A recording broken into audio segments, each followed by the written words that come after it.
What was that noise? That should be the show name right there. Someone falling out of their seat. How do you spell that? Yeah, no kidding. Hey guys, it's April 8th, 2021 again. Isn't that amazing? 2021. And this is Loose Screws. I'm Commander Jay on Tracks.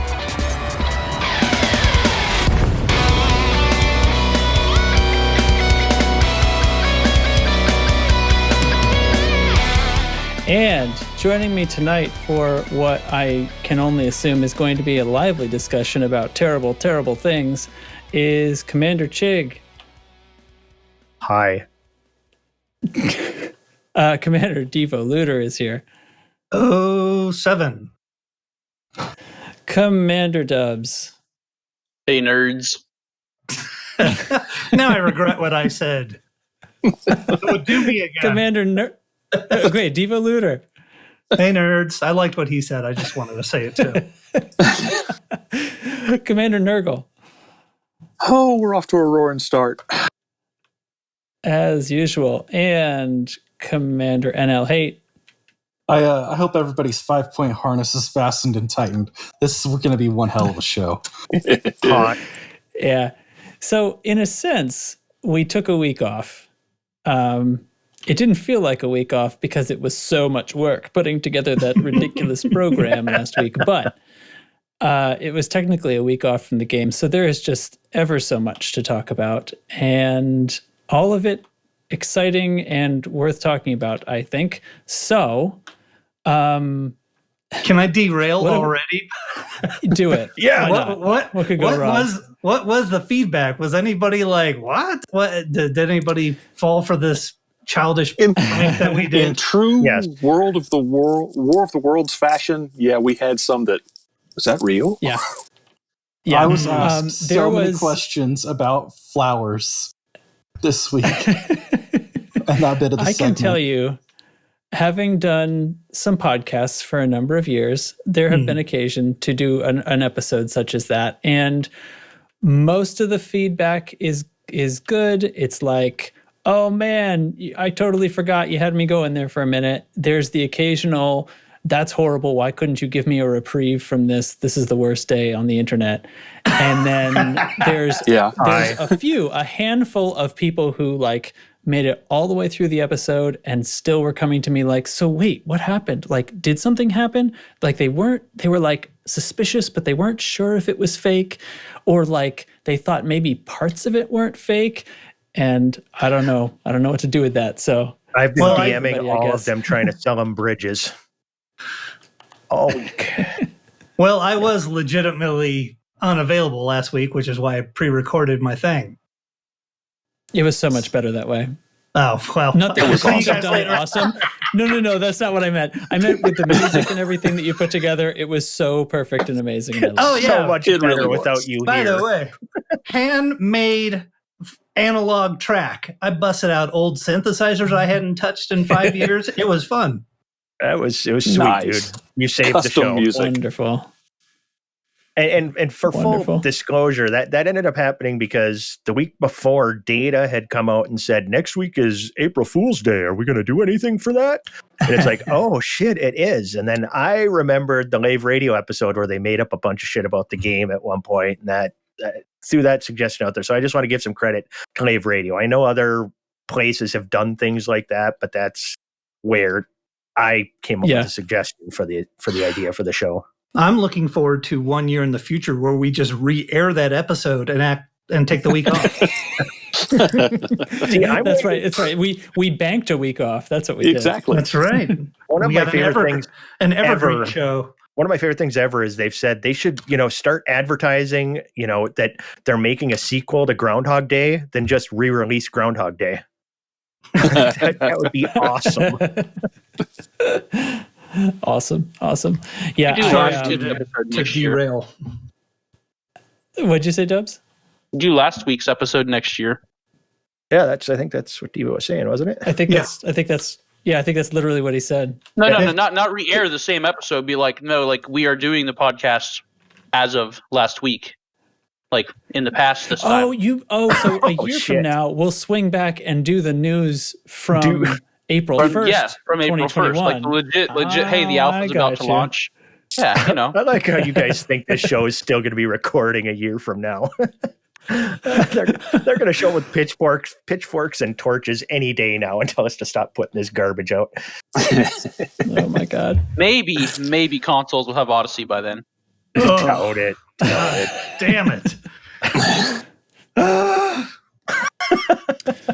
Well, I'll tell you what, everybody, let's just jump right into it, because one of the big things going on in the real game is to do with the squad. So let's hit that.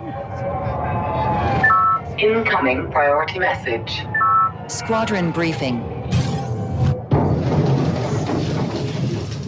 Alrighty. Well, first off, since we came back from the expedition, we have been kind of consolidating some things that we had left undone.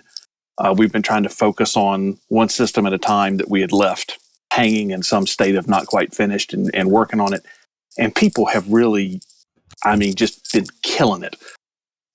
We've knocked down 4 or 5 dominoes that we've been trying to handle for a while. And I just can't say enough about the guys in the squad who've been taking care of that and helping us move along. And, every couple of days, the list of things we need to do is getting shorter. And until today came along, the orders were getting shorter and shorter and shorter. And then all of a sudden, fun things happened.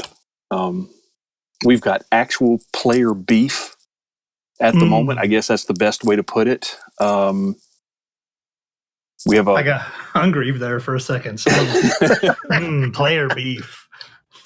Gross. We have. Yeah. We didn't say. Never mind. I'm not going there. I don't want to give him the opportunity. Make player hamburgers. We have a neighboring faction that moved into one of our systems. So and this actually happened a couple of weeks ago, but we did the neighborly thing, and we reached out and said, hi, this is who we are. Welcome to the neighborhood. What are your goals here? Because it really was a system that didn't mean too much to us. And yesterday they stopped talking, and today they started shooting. So real player beef. And now we're in a hot shooting war with some people who probably don't know what they're in for.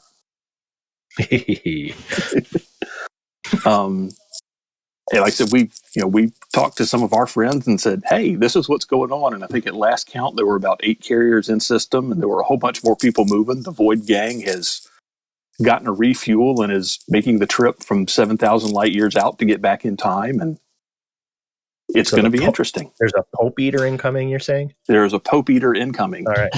Our own resident cannibal. Yes, I'm already participating, but I don't see any of that particular faction on the PlayStation side. So I'm all alone out here just taking advantage of people. I haven't seen anything I'm in open on PC, and I think they're either not there now like they were earlier this morning, or they have retreated to maybe they're other side of the world opened. They could be, because they were active when I was at work. The chitter chatter was all that's when they were doing their shooting, so could be. And all I can say about that is that's a bold move, Cotton. Let's see where they go with it. Yeah, there's we are friendly with literally every other faction in the area, so this is going to be quite a thing. Well, and of course the system in question actually has us and another friendly neighborly faction both already in it. So now they've ticked off both of us and all of our friends. So it's interesting to see diplomacy just go south and just be like, all right, well, best of luck to you. To tell you the truth, because I do a lot of this talking with other factions. Right. I never saw this taking the turn. I figured, they might want more out of this system than we were willing to give, but it's really not one that meant much to us. So we were flexible, and we never even got that far. It just, they stopped talking and started shooting. Well, not the way I would have gone, but okay. Sure. Best of luck to you. Yeah. Yep. Hope. So if currently there's an election going on that we are going to, we have been sort of letting it languish while we tried to communicate. We're not letting it languish anymore. And then things will continue from there. So check the squad orders channel to figure out what fun to do in the main game. And we are still fighting a war in V640 Cassiopeia for control of the system. We don't want to let that languish too much either. Right. Okay. Looking good. Thank you very much. Next up, let's kick it over to Devo. I don't suppose you have any music ready. I could play your old music, but I'd have to mute it quickly before you started talking. No, yes. Okay. Devo, I would... the Galnet is the thing I was getting at, but I see that Devo's muted himself, so perhaps he's stepped away for just a quick moment. Let's hear it for Devo's awesome synthesizer music. I was talking the entire time. Everybody drink. No, I was saying... Too late. I'll repeat myself. Yeah, I don't know how I would be able to broadcast that music from my side. So we're going to have to do it dry. Right. Raw dog, as they say. I don't think that's what raw dog means, but... Sure it does. All the kids are saying okay. All right. Hold on. Wait. I can do this.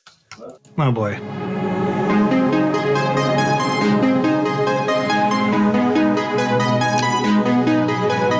Devo's Super Rad Galnet Recap. Right. Record scratch. They cut it out right before the date. Perfect. Well, since you guys obviously have a lot to talk about this week, being PC players, I'm going to breeze through 2 weeks worth of stuff to get to the fun chat. The past 2 weeks, if you remember 2 weeks ago, we talked about there was a missing ship.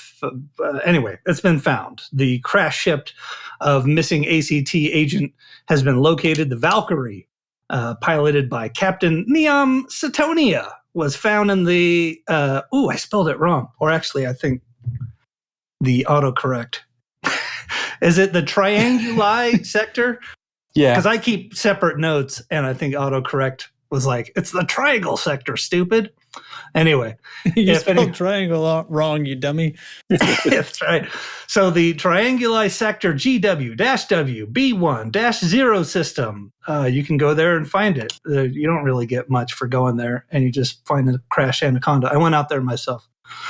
The big note to take away from it is that the ship sustained weapons fire and all the crew died on impact. So long.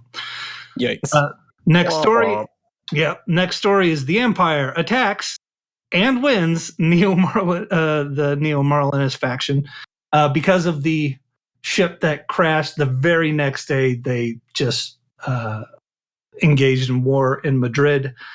The Epsilon Fernacus Empire Group wins over Neo-Marlinist Order of Madrid. So the top 75% of Empire supporters received the 2B long-range high-cap railgun with feedback cascade. That'll be available tomorrow at the Painscott City in Madrid system. So go get it. Did anybody help do that at all? Or was it just me? Yeah. I went and shot down some terrorists. Ended up in the top 50%, so I'll have to collect the railgun later. I don't think anyone supported the terrorists. They were wildly outnumbered. Missed tier 1 by just a handful of million credits. Oh, wow. Jeez. That's sad to miss tier 1, though. Yeah. Who are those monsters who are like, yeah, terrorism? I mean, the Empire had to eventually win a CG, so this was kind of like, it was a gimme. Right. They had some plot armor. Yeah. It's the only way you would ever even catch me supporting. Like, what? Terrorists? Bring it on. In lighter news, the next story is the wedding of Hadrian Duval. And I've prepped a snippet from the Galnet. Imperator Hadrian Augustus Duval, leader of the isolationist group Nova Imperium, has married his consort, Ass-Turd Minerva, in a closed ceremony. Commander Ass-Turd Minerva was a young Imperial pilot who aided Nova Imperium at the Battle of Parisa in 3305 and became a loyal supporter. Ass-Turd's official title is now Lady Ass-Turd Minerva Duval. Well done, sir. You really stuck it out. I couldn't get through the whole thing. In Federation news, the Federation begins anti-terrorism. Vice President Jerome Archer drafted and had approved the Domestic Counterterrorism Act, and President Dickface loves it, and Shadow President Pussy Pants hates it. The end. And finally, the awakening of the Adamastor happened, today, I think. The Adamastor is I believe so. It's the 200-year-old ghost ship in orbit around Chukchin 5b. And all of a sudden, it's received a mysterious encrypted signal. And a beacon is activated, and it's receiving and rebroadcasting a long-range signal. And the content hasn't been deciphered. I haven't been out there to hear it. I don't know if anybody has. Have you? I have not. No.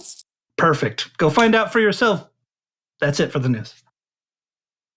Yeah, I think there was enough going on with the Odyssey Alpha that we've been slowed down sufficiently. No one's decoded it yet, to my knowledge. Although I didn't do a Google search before we started recording. So, wait, is that the new one or the old one? The code? Oh, from the old back in October? No, I believe everything from back in October is solved, but the new message. So I didn't look into it much past the in-game Galnet. So I don't. Like I said, I have not heard it or seen what it is up close. Yeah, and I have no idea. My brain had quit working when you said Lady Ass-Turd. So yeah, sorry, I couldn't help it. It says Ass-Turd 100 times in that article. No, it does say it an alarming number of times. That is anyway. That is true. Congratulations to the happy couple, Imperator Hadrian Duval and Ass-Turd Minerva Duval. Magnificent. Thanks. That was super rad, as always. So that wasn't a joke. I meant it. Yeah. You're just a grown man saying super rad. I love it. It's good stuff. This is my favorite thing with this whole show. It's like it's his tagline. I know. That's right. It's the super rad. Right. The super rad Galnet recap. Super rad Galnet recap. I know. It's magnificent. Okay. No, it's super rad. Jesus. Yes, it's super rad. It is much more than okay. Yes. It's more than okay, in fact. It's better than bad. It's good. So listen, there's been some stuff going on that we conveniently skipped by doing a joke episode last week, but we're now in, I guess we've just started week 3 of the Odyssey Alpha test, and boy, has it been a time. I am at this point basically suggesting that we just take this all in a big, big lump and talk about whatever we want at any time, because we basically need to roll back and we can have conversations about everything leading up to this point, but obviously we can't not include the Phase 2 stuff that just launched today, even though, has anybody been able to play at all in the Phase 2? I have. Yet? Just kidding. I downloaded it. Did that count? I logged You're on a step ahead of me. And ran into the station, and everything looked like absolute dog shit. It looked like Mass Effect, from way back in the day. And then I went to my settings, and I was at medium, and then turned it up to ultra, and it is such a massive difference in the quality of the picture. It's unbelievable. Are you saying that's what happened today? That was today, yeah, when I logged on. Oh, okay. Got it downloaded this it kicked you to medium. Yeah, no, it was in medium, and I mean, it really looks like shit on medium. It does truly. Yeah, the textures, everything's just bad. But on Ultra, is it better? Because I feel like I saw an Obsidian Ant video today where he says it looks nicer. On Ultra. I mean the different fabrics, different leathers, and all the stuff that the suits and clothing is made out of really, textures Pops. really pop. It looked really good when you turn up the graphics. Rad. Mm-hmm. But wait, you play on a console. Not only don't you have it, you probably won't be able to play it on Ultra when you do get it. So yeah. So if you guys hear me go suddenly mute for a while, or for the next 7 months, that's why. At least you didn't say 9 months, and we'd have to worry you were pregnant. I would say, so if the question is about the difference between Odyssey currently and the main game currently, graphics-wise, I would say it's mostly similar, and the things that got updated, I really think that I'm pretty much believing them at this point, that they're not really going to see a huge bump in power, like computer power.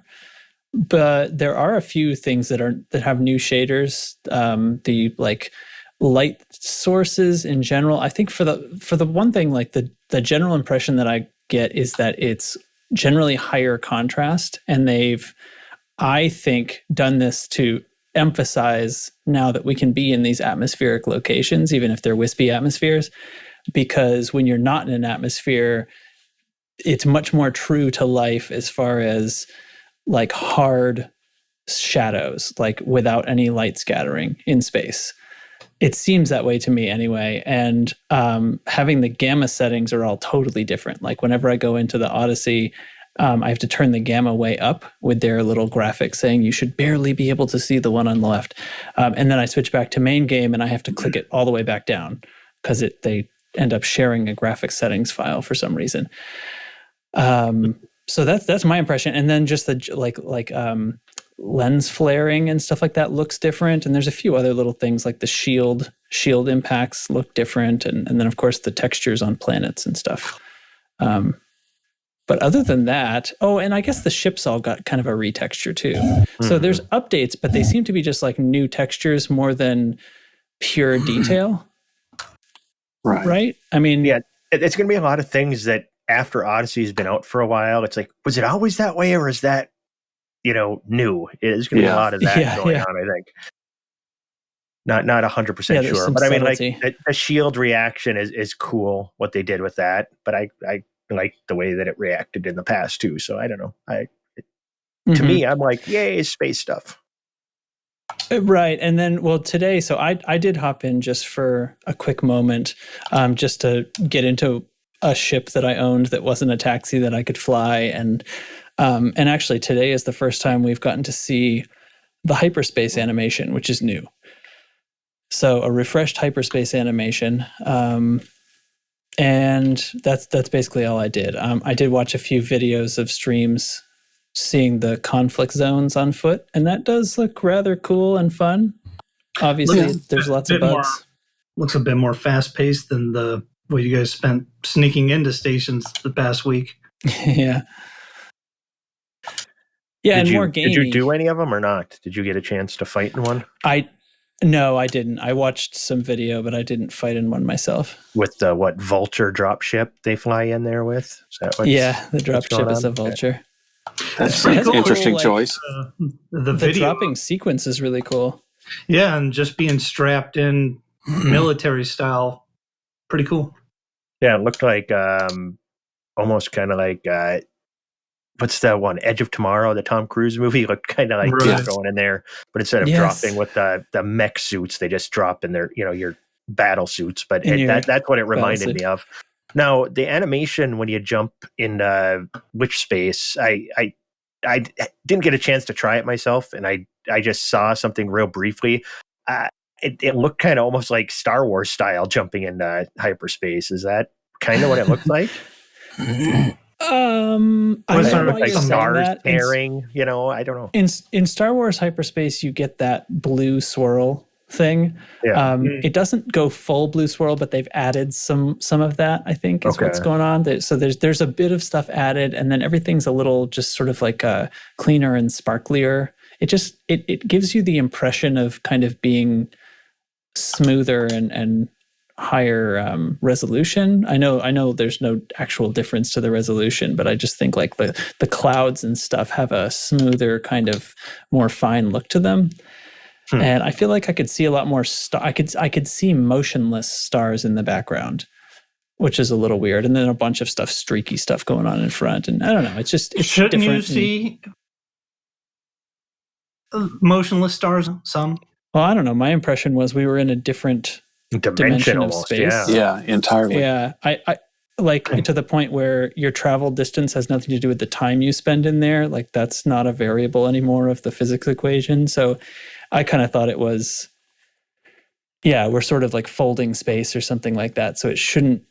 I don't know. I never really understood why or if anything we see in witch space should correlate at all to something that's in normal space.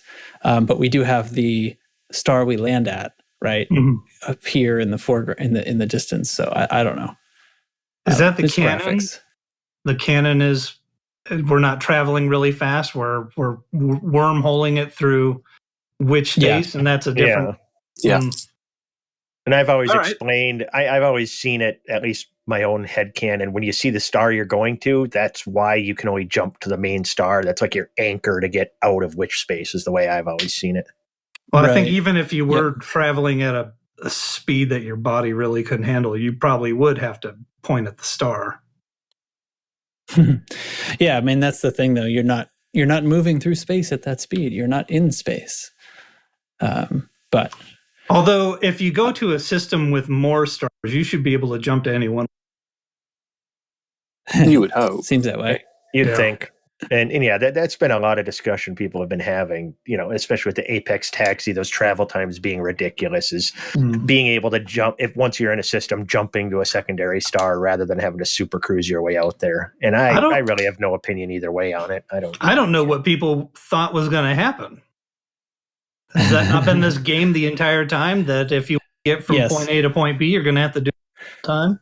And in fact, now we've seen people do like races where they're pitting one of their own normal, like capable ships against the Apex Taxi, and the Apex Taxi tends to beat them by a short amount of time. Really? So people are full of crap is what's going on. People have the impression that it's taking a long time because they have nothing to do and they're not in control of it. But in my opinion, that's not the issue. Is not the travel time. The issue is a different thing. But I don't sitting there take over. Well, but no. Go on. I was going to say there's plenty of people being full of shit to go around, though, because it's like they say that the reason we do the teleport in and out of our ship is because it would get tedious if you had to walk through your ship and down a ramp. But yet we dock at every station. We super cruise through systems. There's already tons of things like that. Really, that this walking out of our ship for taking 15 seconds to walk through our ship is what's going to finally be that straw that breaks the camel's back. I don't know. Oh yeah, time and money, and money in the development room. That doesn't need to be a discussion. All right. I'll shut up now. Carry on. Oh no. Well, yeah. So anyway, that's. I just wonder whoever you heard saying that. Ooh, that's rough. I just wonder if people thought like, oh, I'm going to take the Apex Taxi, and if it's a 20-minute ride, or if they thought that they were just going to magically appear on the other side. Yeah, why would anybody fly their ship anymore if you could get everywhere in the galaxy? Yeah, I'm sure there's a fair number who thought they were going to magically appear. That's weird to me. Yeah, me too. Yeah, the world's full of stupid. It doesn't meet anything to do with what this game has always been. Right. It's tough to imagine.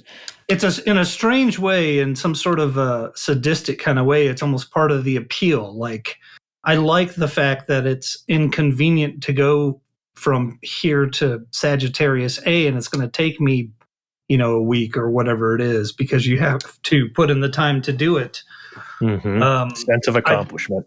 I guess. I don't know why anybody thought that if I take the taxi, I would just all of a sudden appear in combat. Now, I do understand it being completely unfair when you got there, you got your ass kicked and died back of this, and you reappeared back at the station, and what a big waste of time that must have been. But I'm sure when this game is actually not an alpha and is actually released, you'll pick your spots a little better. Yeah, so that's actually exactly what I'm picking as the real problem here, not the travel time. And this isn't I'm not the first one to think this. I've seen at least 2 or 3 other content creators who made videos or expressed this opinion. But the basic gist of it is that the trouble isn't the travel time. The trouble is when you fail a mission, the trouble is how easily you fail a mission and under what conditions you fail the mission. Like anytime you die, okay, that's questionable. Maybe you should fail the mission if you die, except you can also fail the mission if you complete it and then die. Somehow the mission becomes failed even though it was completed. And you can also fail a mission if you complete it and then the timer runs out before you turn it in, which I discovered the hard way. That's obviously absurd. And that's never been how the game worked up until now. So that seems like a bug/design flaw in this aspect of the game. It's not internally consistent with the rest of it. So I see no reason why that shouldn't be changed. But change that, and suddenly the travel time isn't really the issue. It's also pointed out that the travel time issue actually gets worse when we have our own ships, because then you're having to basically, when you fail the mission, you're having to return to a station to pick up a new mission and then go all the way back. Now, if we have our own ships and you're choosing to spawn in your ship instead of spawn back at the station, then you increase your time as a punishment for the mission and mission fail instead of decreasing it. So anyway, that just sort of reinforces, in my opinion, that this is really about the mission failure criteria and not the time in Super Cruise, which I feel shouldn't change. And I'm not worried about the time for the Apex takes in Super Cruise changing. I don't see that as a realistic possibility. Do any of you? A lot of the complaints about travel time in Phase 1 were based on 2 things.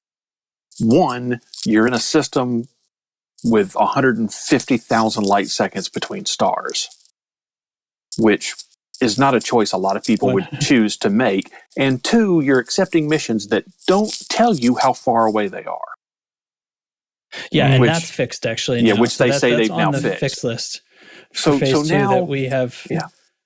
I'm sorry. I was just going to pepper in the info because we have we have bullet points. Find the actual line.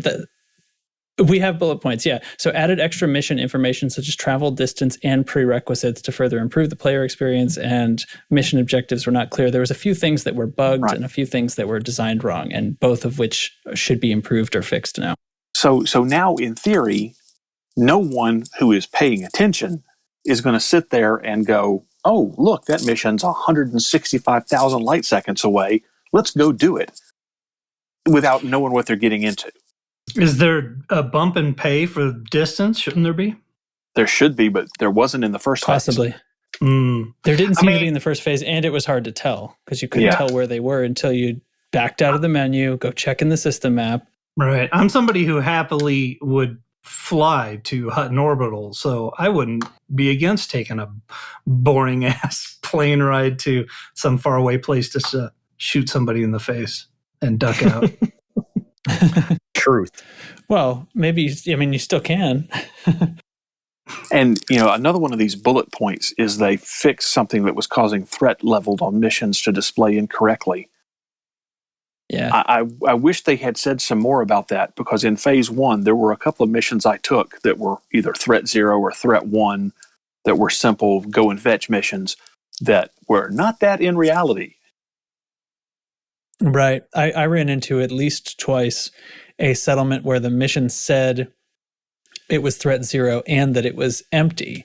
And as soon as I arrived, there were 6 high-level commandos, like not even low-level command. Like there were 6 death robots, like hovering around the apex. And I'm in external camera, like, do I even get out? Like, what should I do? Yeah. This is stupid. Did they go aggro?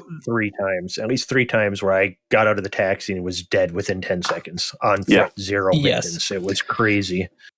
They do pretty much instant aggro, and that's one of the other main issues is that there doesn't seem to be a stealth mechanic in the game, even though it was talked about as being possible. There's no way to see or any indication that you are being stealthy. There's no indication of how and when NPCs will notice you, and when they do notice you, they seem to just be a Borg hive mind, and they suddenly all know where you are instantly. And I mean, you can canon explain that pretty easily, but it seems from all the streams that I've watched that one of the big things is people have to cheese it by hitting the rooftops. Yeah. Yes. Yeah. Which is awesome. It's objectively awesome to rain down gunfire from the rooftops. Except for that, I think the jetpack. The AI doesn't have the capacity to get up there with you, I think. Yeah. They will go upstairs. They won't jetpack up there. So if you find a building that has stairs, they will go around and climb up. But their pathing can't handle jumps. Right. Well, I've been watching it all week and it looks great. So jealous. Yeah, I have such a mix of fun and frustration. I've basically decided that it is fun when I have gotten to play it like while streaming or something, because there's something different about the mood in that sense. But anytime I've sat down to play it where I wasn't streaming and I was just like, okay, let's just try to do some missions and earn some credits so that when I'm allowed to buy a ship, I can. It's horribly frustrating, and I find that I go out to do the mission and I get the fire through the ceiling kills you bug and stuff like that, and fail. Like the last time I tried this was I cleared the whole settlement, took out all the scavengers, and I was going in because it was a military base. I knew I could get probably a suit schematic in there, which I thought was important. So I start going into the command center. And after the mission is fully complete, get killed by fire through the ceiling. Actually pinned against the geometry of it too. So I had my shield up and everything to protect me from the fire, but I got pinned against the geometry and couldn't get out and died and failed the mission, even though it was complete. So it was like, okay, I think I kind of don't want to play this in this situation. I really just want to play it as kind of an exhibition.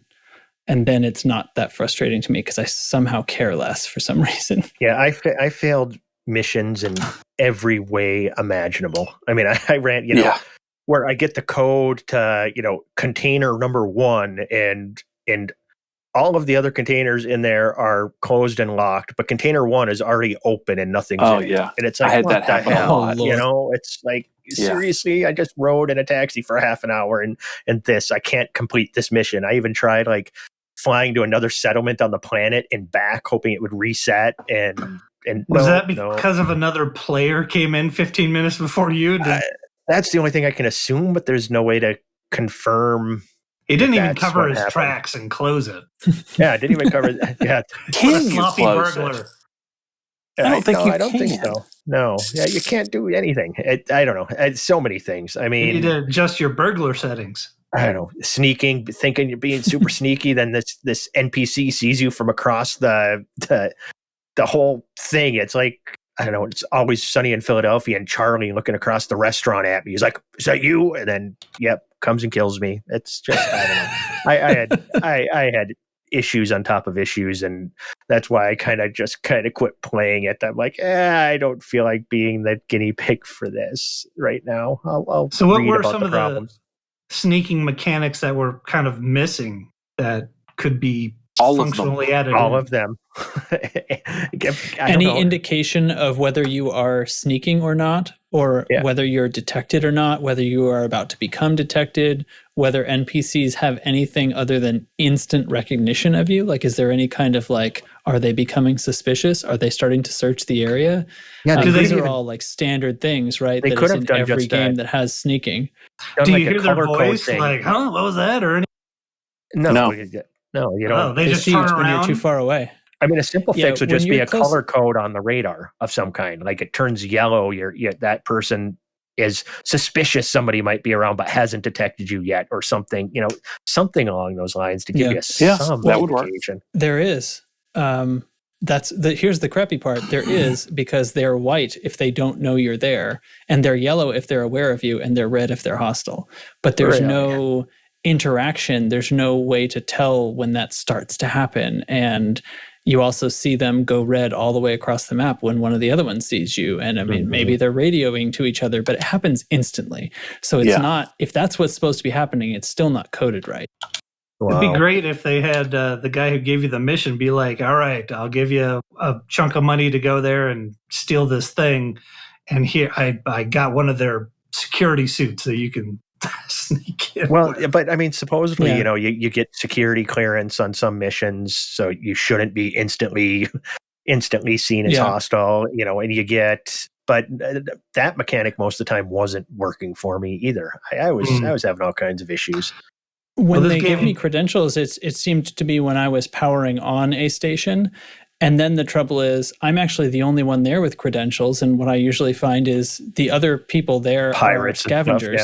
Pirates, right. So I just need to, I'm instantly attacked, even though I have clearance. The clearance is just so that I'm allowed into the room to turn on the machine. But when they send you to turn on, a station, why don't they give you a map of the place you're going to? They're like, hey, we want to go turn this on. Figure it out when you get there. Stop making sense. Yeah. Perfect thing to look at while you're in your 20-minute ride. I know. You can be studying, you can be planning the assault. Exactly. Or it's not even an assault. You're just supposed to sneak and plug this damn thing in. And look, I'm going to sound like the worst video gamer ever, and maybe I am.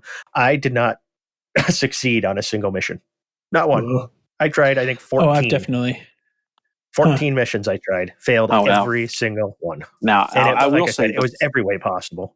Yeah, the fail rate was high, but I succeeded at some, but the fail rate was high.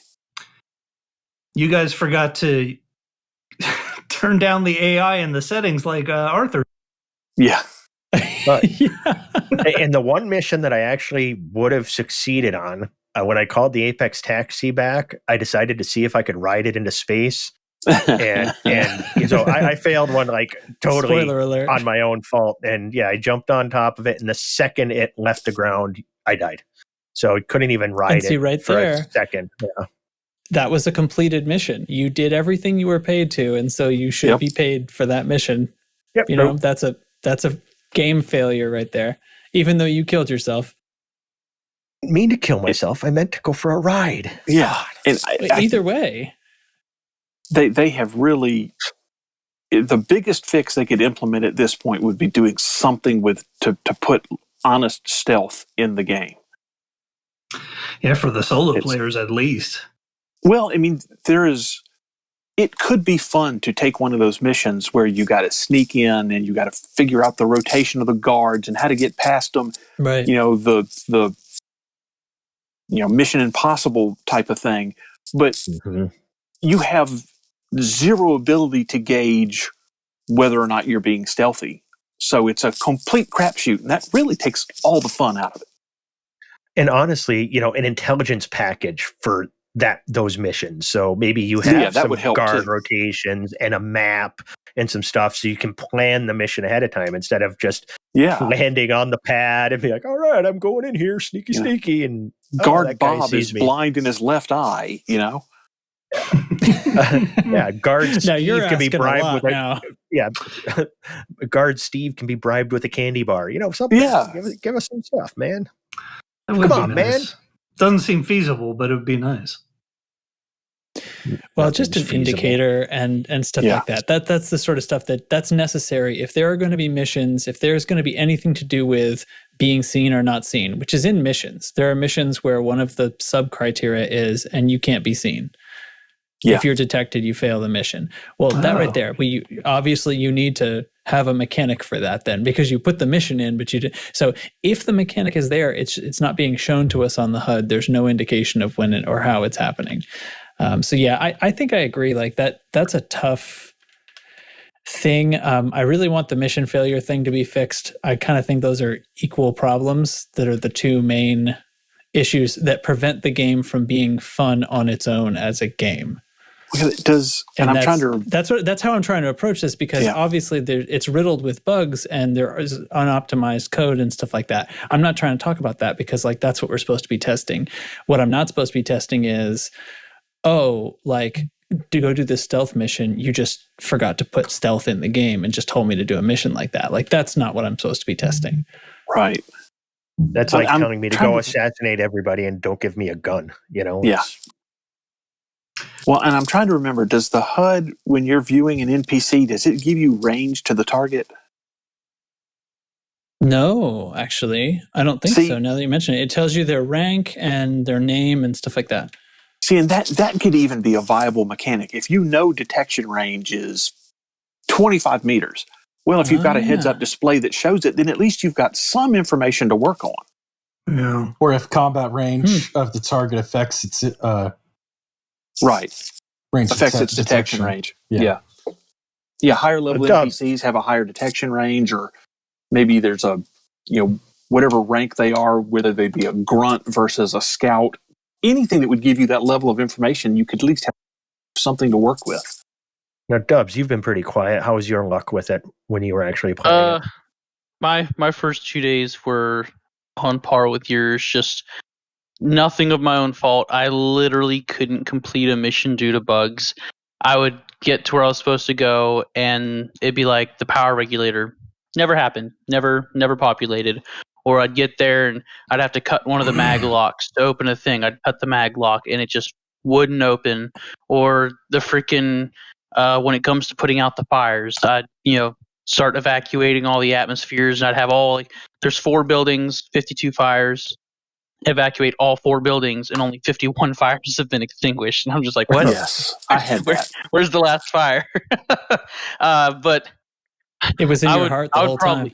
Yeah. I would rather them fix the bugs before we start talking about new features, because then they're going to add new features with bugs on top of the features that already have bugs. But even if they do fix all these bugs and they add new features, those start to domino effect back through, and then they bug the rest of the features. I don't know. It's just... they're getting rid of the old spaghetti code for new spaghetti code. Spaghetti your code! Yeah, that was kind of the title of one of our episodes back in the day, because I said that. I think it was. Fixing all the bugs will only bring new bugs. So, it will.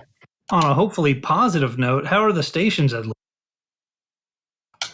They're cool. They're exactly like you're at an airport, on the other side of customs. You've got a few shops, you've got a bar, you got places to sit, and you can't go into the station proper, so you can't get past security to go into the rest of the station. So you're literally as though you're at O'Hare Airport waiting to catch your connecting flight. That's what they seem like. I will say that's pretty accurate. That that's one thing that has changed a little bit today. So I hopped in just to see the stations and to fly to a different one, and being able to see different stations in different system governments, or not governments, but economies and stuff like that. Like the stations have a different look. The layout's the same and stuff like that, but there's a lot of things that change about the color scheme and like the cleanliness and things like that change from station to station. So I think there is some variability. It's not like you're going to have the opportunity to get lost or anything, but they look different enough that I'm like, oh, I'm in a different place. Kind of like we have now. You go into a tourist economy station and it's like, whoa, look different in the same way that Heathrow looks different than O'Hare. Right. Are the vendors randomized different locations?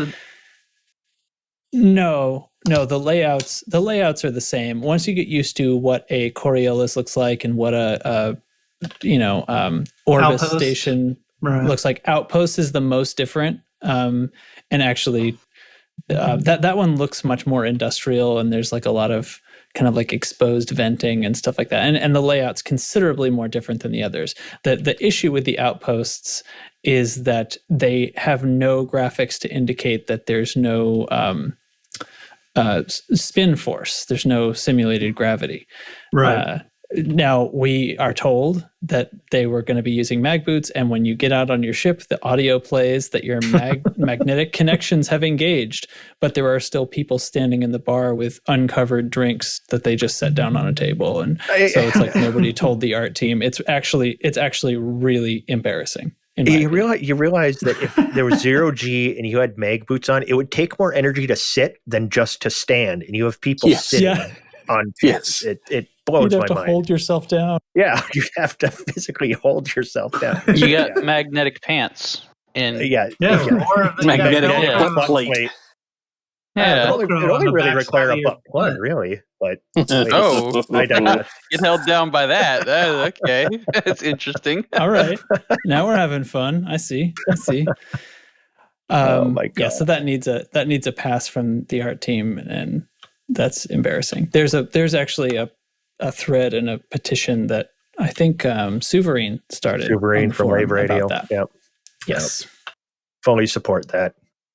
To put some sippy caps on everyone's drink. I got an update that no one's talked about so far. The scroll wheel works when buying weapons now. Oh, is that just today? Yeah, I just noticed. I just logged in and bought my new suit, and I'm looking here to see if there's any new weapons. And just out of instinct, I grabbed the scroll wheel to scroll through them, and it works today. Didn't work yesterday. Oh, good. Yeah, one of the tough things was the mouse input was weird. Sometimes it would get sort of disassociated with its position on screen, and I ended up resorting to picking my hand up off the mouse and reaching for my stick to control menus because the mouse was so unreliable. So I'm glad to see that's coming along. And speaking of which, the other thing, like I didn't mean to give the impression earlier that I don't think they should work on bugs, because I think they should fix the mission failure features. Like, working on bugs is happening. It's like we keep getting told on every stream and every forum thread, it's like, report the bugs. We're working on the bugs. But like, this is feedback about the actual game. Like, it's an alpha. I don't need to tell anybody that there's bugs. We report the bugs, but it's not like, I'm not offended that there's bugs in a pre-release game. That's all I was saying, is like, I don't want to spend my time like complaining that there's bugs. There are bugs. We expected this. Everyone expects this, and it's supposed to be happening. So that's all I meant earlier. What? Anyway, I'm going to shut up. There's supposed to be bugs? There's supposed to be bugs. It's an alpha. Okay. Yeah, and we're the exterminators. No, Devo is the exterminator. Jesus. You're right. It's the non-bug design decision things that are the most aggravating. Yes. Because like one of the things that aggravates me is you go to a console, you press E to interact with the console, you use WASD to move around and select I want missions, and then hit space bar to select it, and then you have to switch to the mouse. Yeah. Why? Actually, space doesn't even work on mine too. Yeah. Just why are those two separate? Why can't I use the same interface? Why? That honestly bugs the shit out of me. It is bizarre. I'll give it that for sure. That, and why do we have multiple different, entirely contextually different menus? You know, why is the Give me an example. So you have the menu interface that is the new console, which is great. I like it. Is that the one with that like inventory on the bottom and stuff, and the stuff on the left and the right? You're talking that menu? Oh, I'm talking about like when you go up to a console in a station to like pick missions. Oh, and that console type of in a stuff. station. Gotcha. Yeah, I thought you were talking. I like that. That works fine. The menu for system navigation now looks a lot like the fleet carrier menu. It's completely different from anything else. The menus in... And GalMap mirrors that too, yeah. Yeah, GalMap mirrors that. When you interact with a vendor, that's a completely separate menu. It bothers me that there's absolutely no similarity across multiple systems like that. This is what you're talking about. So when my brother does graphic design work, and when he says design language, he's saying like there's sort of a visual and interface identity for a particular brand. You know, this company's website works a certain way. So when you're in the product section of a site, or when you're managing your account or whatever, things basically look and behave the same or similar. Right. And you're saying that so when you're in the Gal map, it's this design language. And then when you're on this thing, we're back to the big, large chunks. And now when we're in this other thing, there's nested lists. Right. Yeah. Okay. It's jarringly inconsistent. And it's because I did some web design when I was much younger, eons ago. But simple things when you were only like like 60. Yeah, right. Not quite that old. But little things like something I am supposed to click should have a consistent look across all these menus.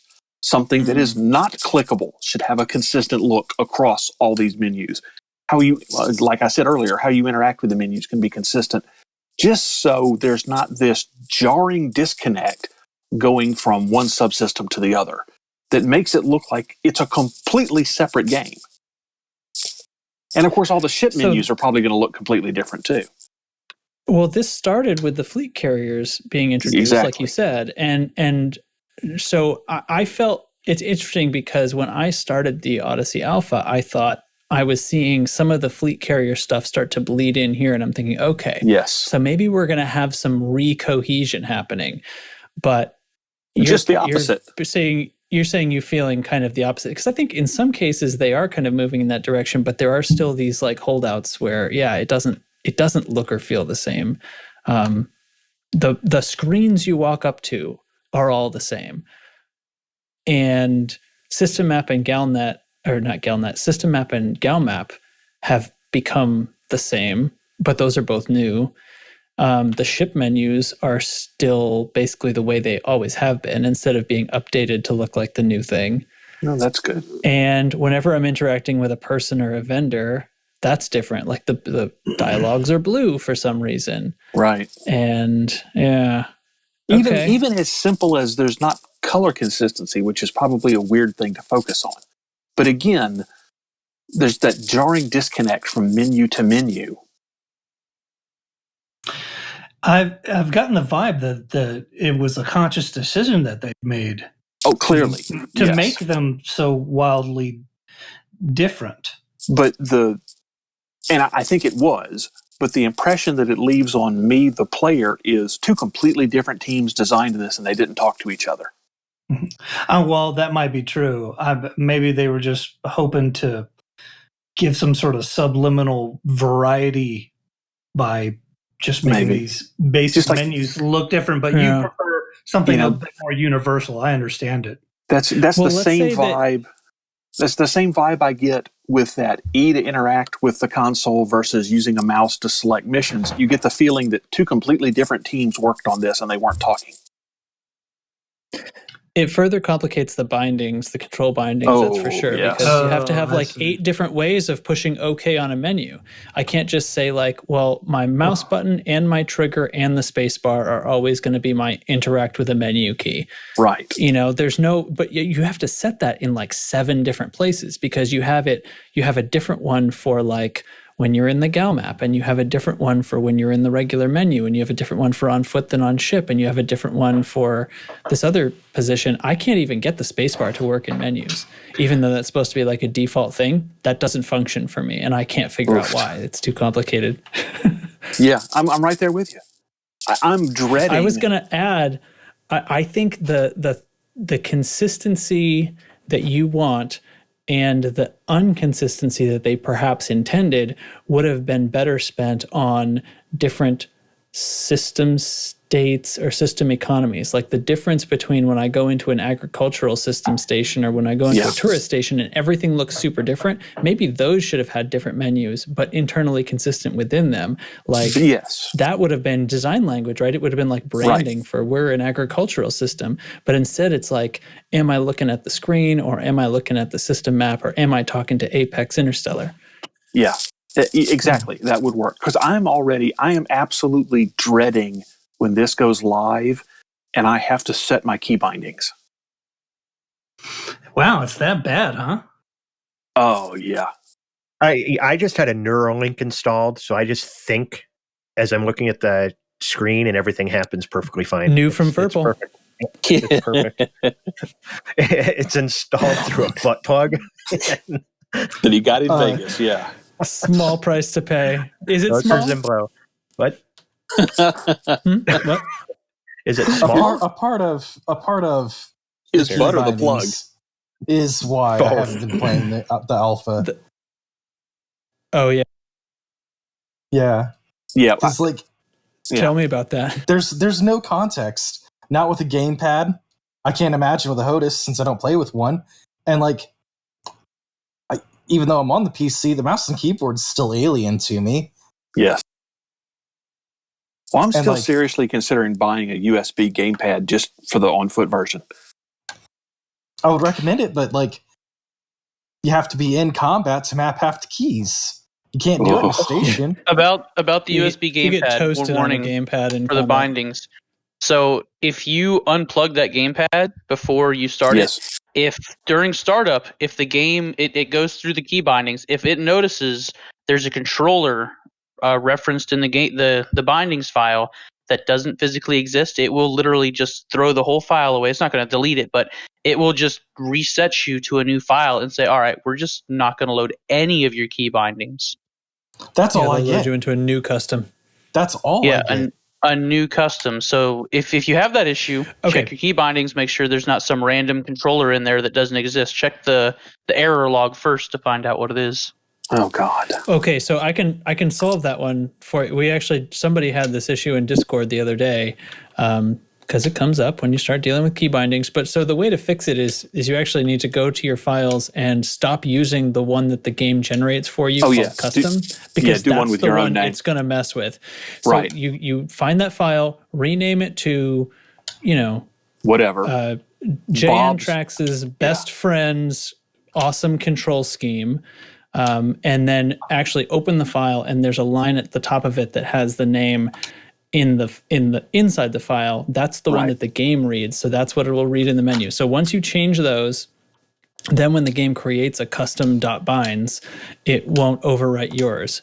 And then you just don't have any more control bindings issues at all. So I've already done that. I've already done that. Yeah, okay. All things considered, I'm completely jealous of all. Well, I'm trying to be the little bit of sunshine here. I know there's problems with it, but god damn it, I want it so bad. So your ray of sunshine is the fact you don't have it? Yep, because I don't have to suffer. He hasn't had to suffer. So this goes back to we're being a tester for you. Yeah. It's but yet we're sitting here nagging about the problems with it, but overall, I'm really impressed with what they've done. I do not regret spending the money on it. Game. Yeah, I in no way regret spending the money on it. Well, you say fun, but let's be real. You also mentioned earlier it's fun and frustrating. And just to insert some perspective, I mean, the rest of the game is fun and frustrating, particularly when you're learning it.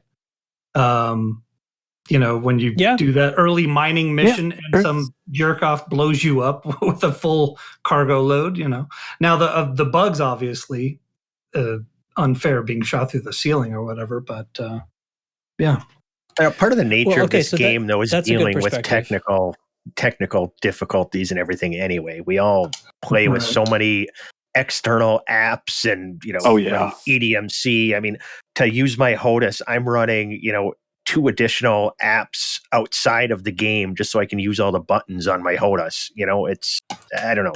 Yeah, it sounds like a personal problem. So dealing with, Wait, I thought you had a Neuralink. These UI, well, that doesn't work with my HOTAS. That just works for in the menus. So that's actually a third app and a piece of hardware. He's only got USB 2.0 on his butt plug. No, I got you. Yeah, so it just only works in menus. Yeah, it doesn't help me fly at all. Well, if I clench, it turns flight assist on and off. But here's a question. Moving on. This week, in phase 2, you'll be now able to have or pilot a ship and then go to on foot with ease. Are you going to be testing it out, going VR to, what is it, flat screen or whatever it looks like in your headset? Oh, yeah. Yeah, and I've done that a little bit actually in phase 1 because it did start working. I discovered eventually that Well, I discovered what people were saying is the reason VR was crashing at first was because your graphic settings were too high. They said, set it to medium.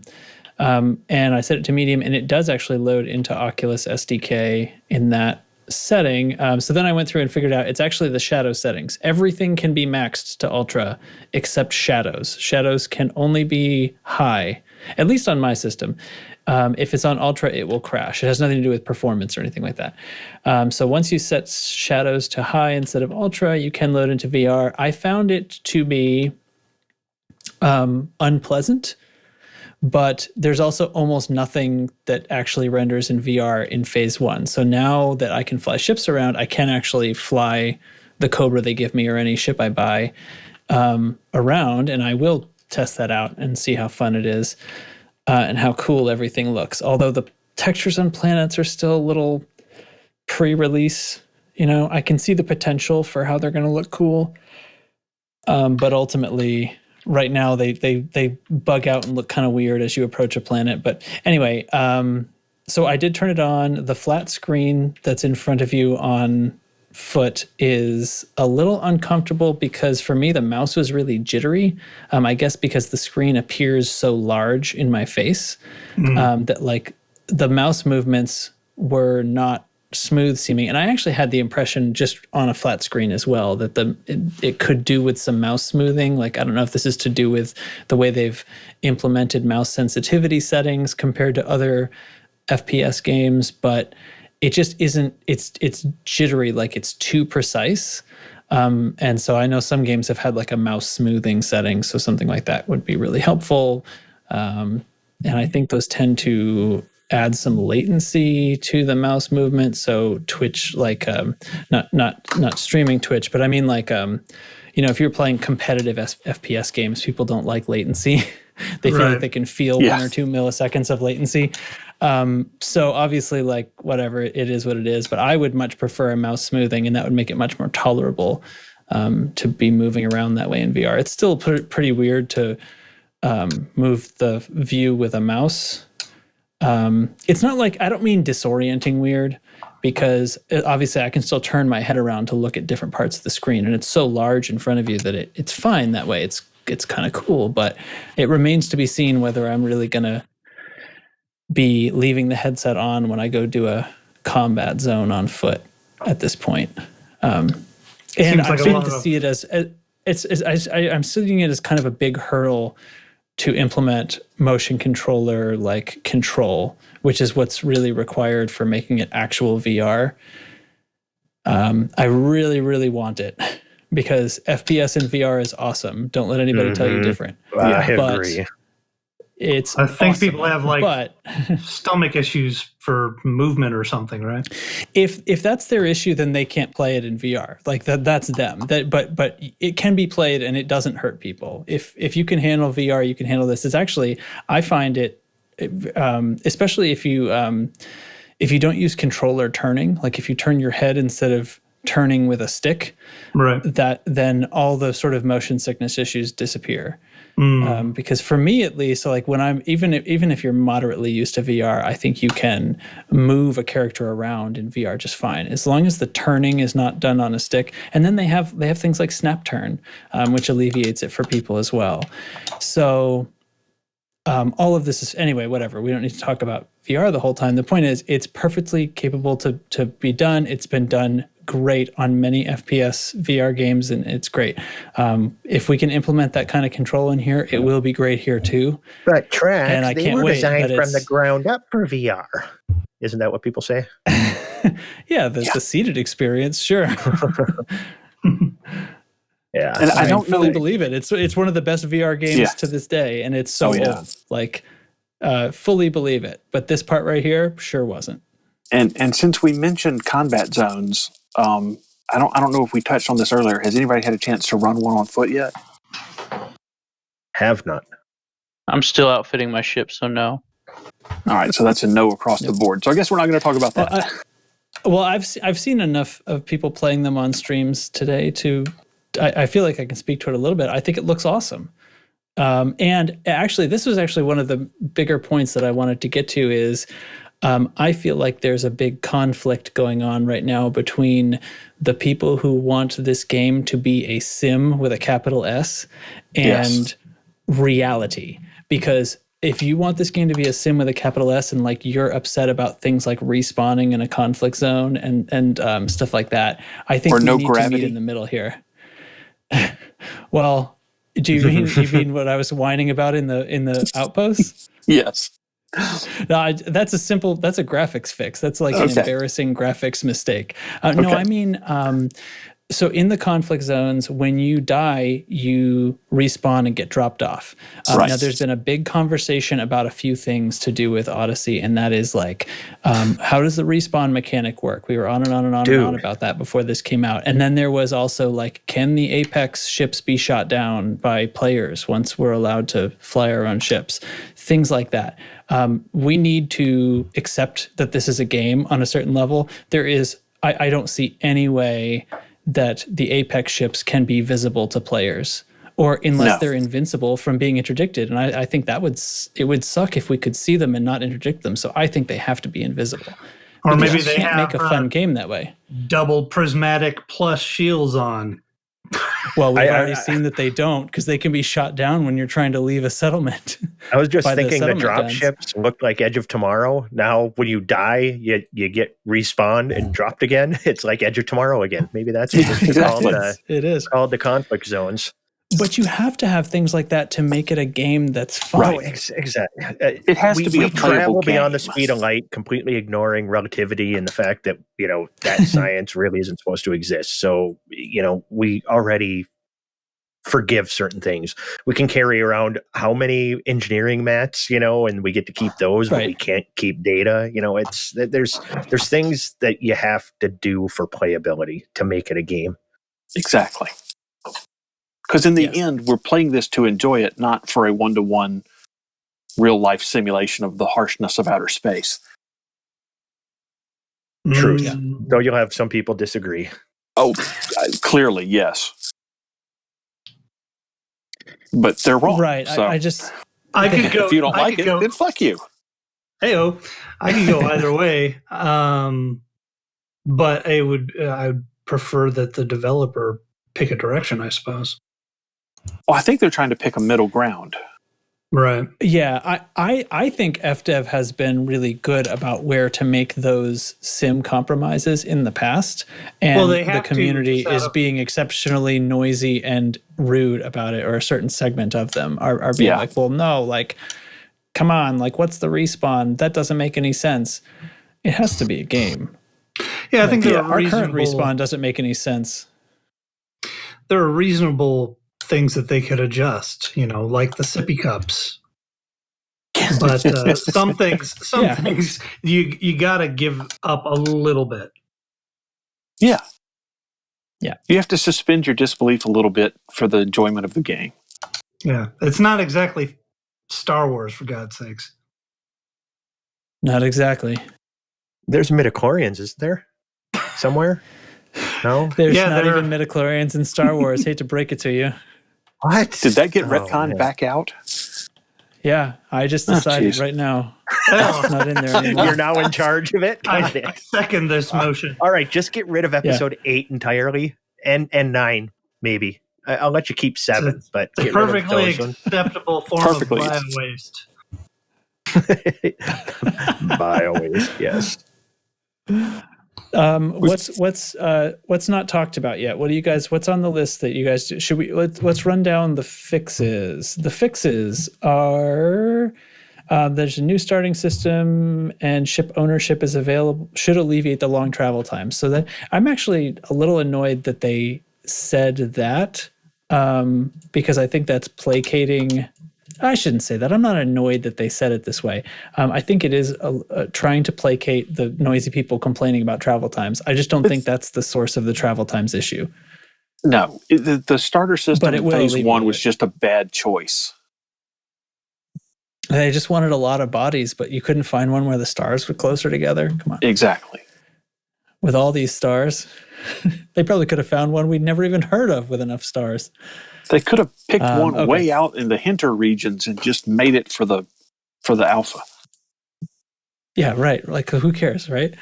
Okay, issue fixed where players reported getting stuck in front of a vendor. So that's like menu soft locks and stuff. Extra mission information we talked about. Fix an issue where the mission objectives were not clear. Fix an issue where missions were not displaying the correct threat levels. Area effect, adjusted fire area effect, causing players to receive fire damage through walls and ceilings. Yes, thank you. Pressing escape after booking Apex will no longer leave players stuck at the counter. Had that happen? Like more the same from above, yeah. Reboot restore missions will now provide players with the power regulators. Suit weapons upgrades fixed. I didn't realize those were broken because I never collected enough to upgrade anything. No, me either. System map should now open at the correct speed. Frankly, I've always felt like the system map was unreasonably slow to open in this game, so who knows what the correct speed is. Fixed graphical issues experienced when entering or leaving the local map on foot. Oh, this is like the wireframe planets, isn't it? I think I was just seeing right through that bug and not caring. Sometimes the planets would just appear as a yellow wireframe instead of textured. Oh, okay. Now you can pay fines and bounties via Starport services in the Authority contact. And crime detection and consequences, adjusted crime detection and consequences for all activities. So everything's gotten a balance on as far as that's concerned. And I haven't had a chance to figure out if it's any better. I don't think that's going to solve our stealth problem, but we'll see. There's a series of known issues. You missed one. I would say, what did I miss?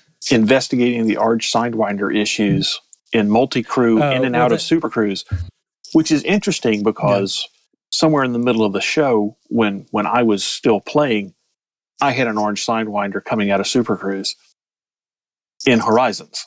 Well, yeah, well that was kind that of always thing, happens. Right? So that's where it happens. Is when you're coming in and out of there. Yeah. So aspects of that bug have persisted into the new game, and they are wanting reports. That is a known issue, and they are really pushing for detailed reports about when this happens to you. And that's been around since the carrier closed that ticket. Oh yeah, dozens of times. What? I think they've opened and closed that ticket dozens of times. Oh, as far as in the main game, yeah. They've been trying to fix it for ages. Because didn't that show up with the carrier patch? That was one of the iterations. It was both before and after that. Oh, was it? Okay. But I think it tends to happen in systems with a lot of carriers. Engineer systems tend to be particularly bad because they're always saturated. I never noticed it or experienced it before, but maybe I was just lucky and the higher frequency got me.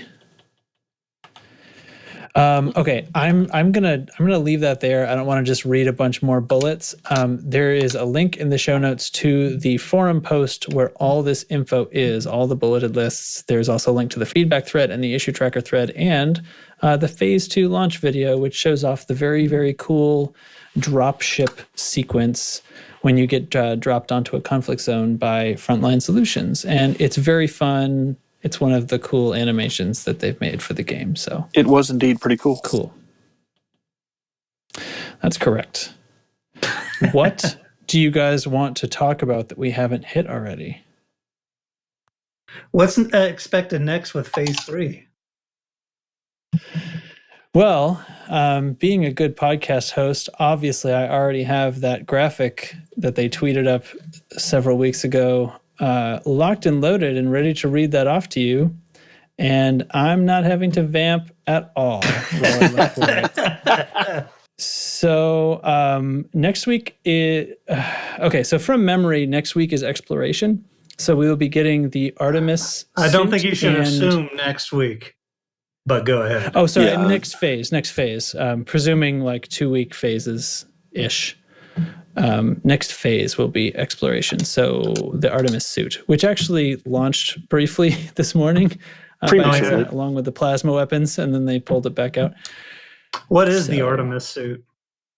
The exploration-focused one with the gene scanner, whatever you want to call it, flower tool, the plant gun. Flower tool. Plant gun, whatever. All right, it's a plant gun. The plant gun. Anyway, Plant gun. I'm pretty certain that's what phase 3 is, even without the silly thing in front of me. So that would be interesting. But already right now we can fly our own ships, so you can go down and land anywhere on one, away from a settlement.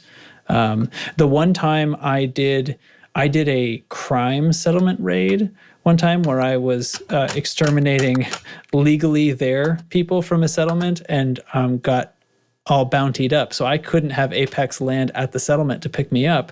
They had to land 500 meters away. So I had to run 500 meters away and then call them.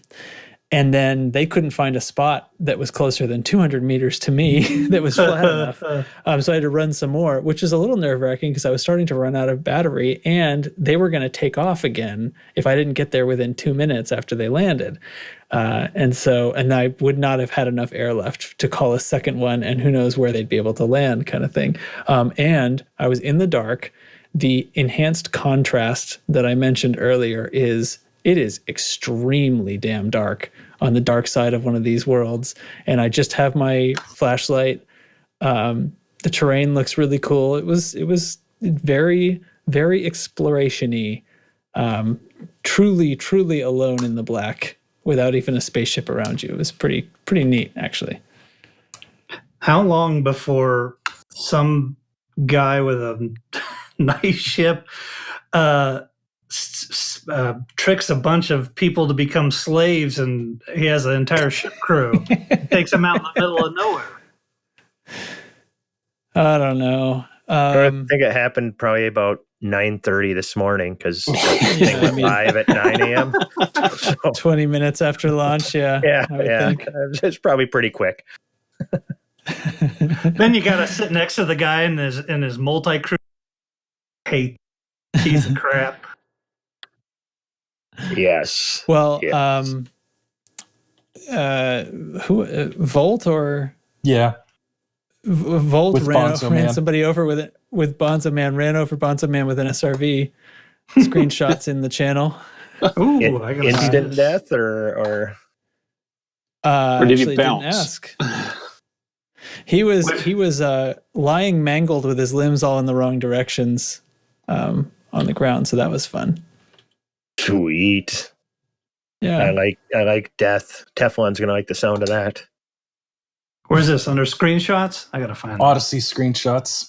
Okay. This makes for compelling. Oh, I didn't mean for you to stop talking. No, I had to look too. Oh yeah, it's a good screenshot. Oh man. Uh-oh. Yeah.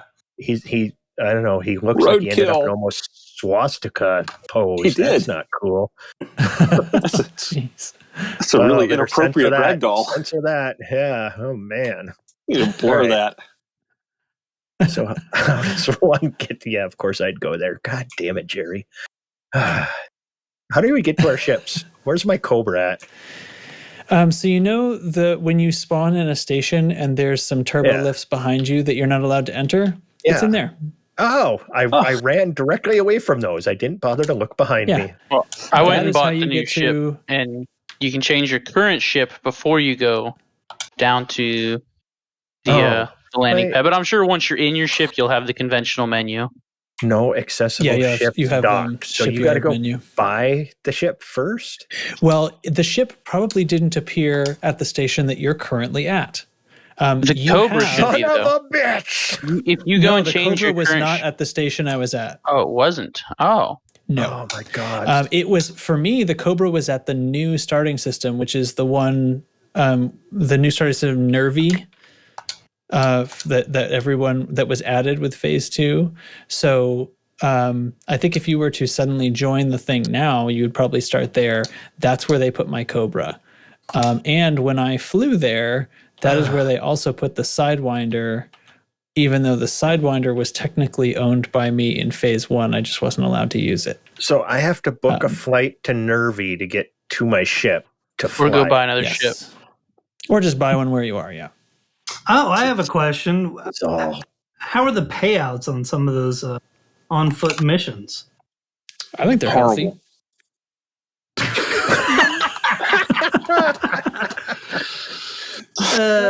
So there you have the whole scope of opinion.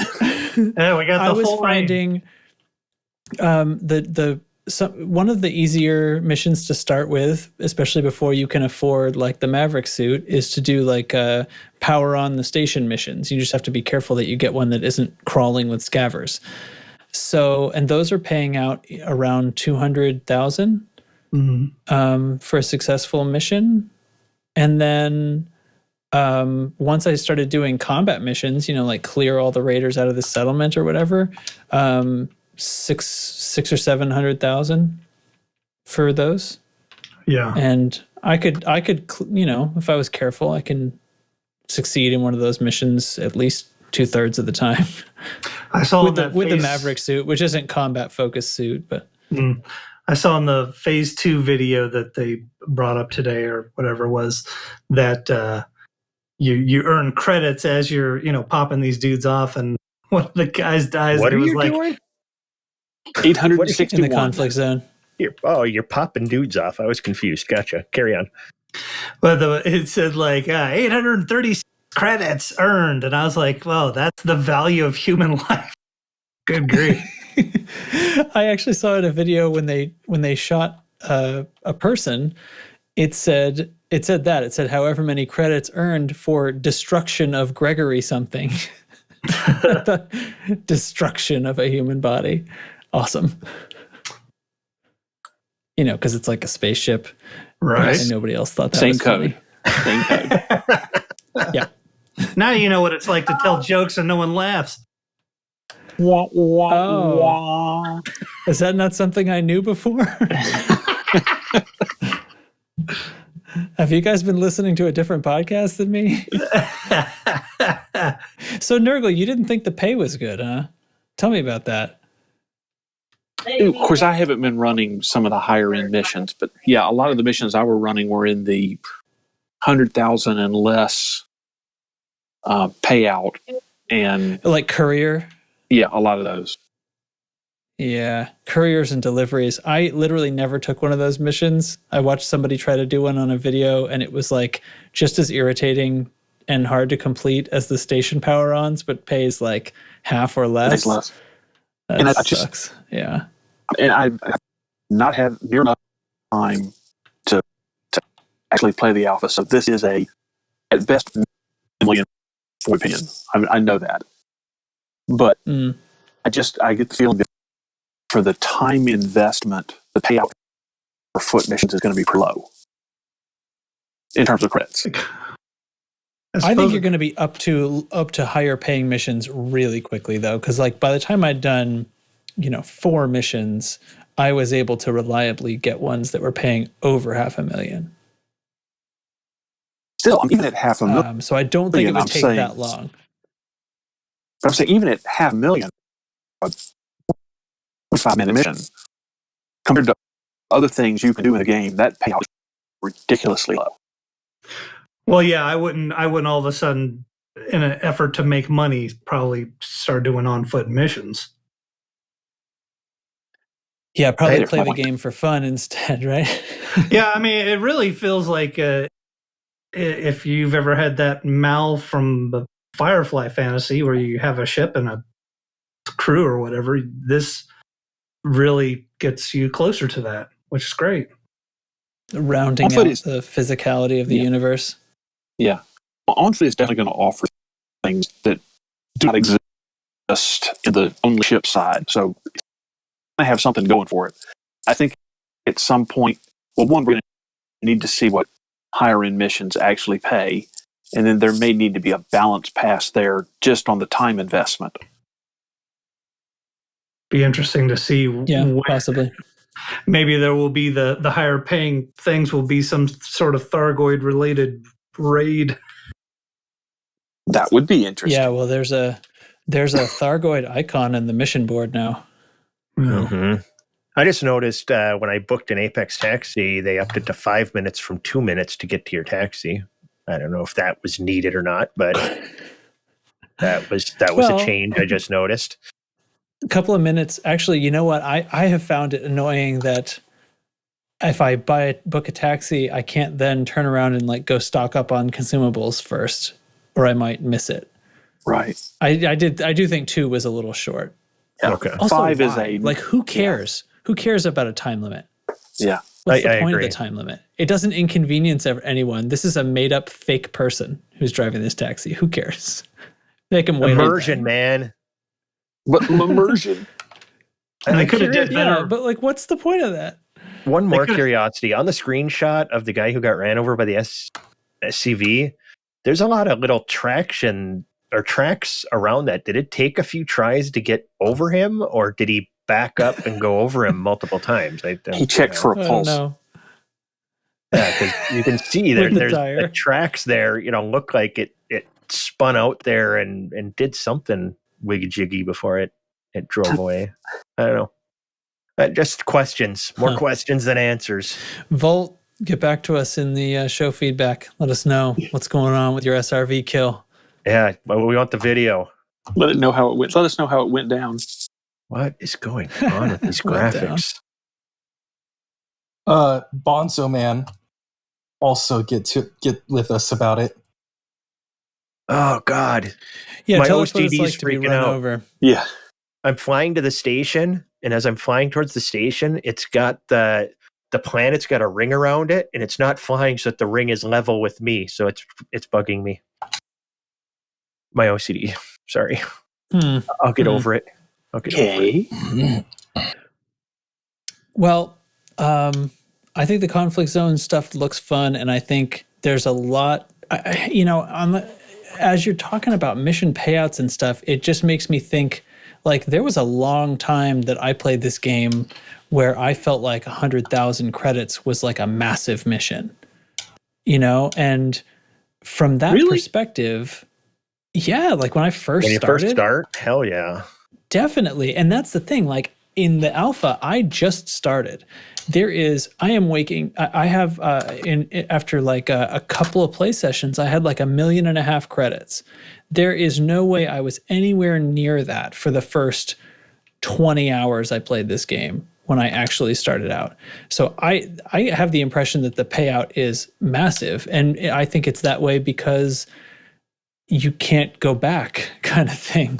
You kind of can't take it away. I think if they had started me out more similarly to how I started in the original side, I don't know, maybe if I went and started a new commander right now, I'd find that I know enough to make a lot more money faster. But I also just I don't think I'm not going to be sitting there stuck on foot only doing on foot missions. When I go to do an on foot mission, it's going to be because I want to, for some reason, for a BGS reason, or because I want the material reward or something.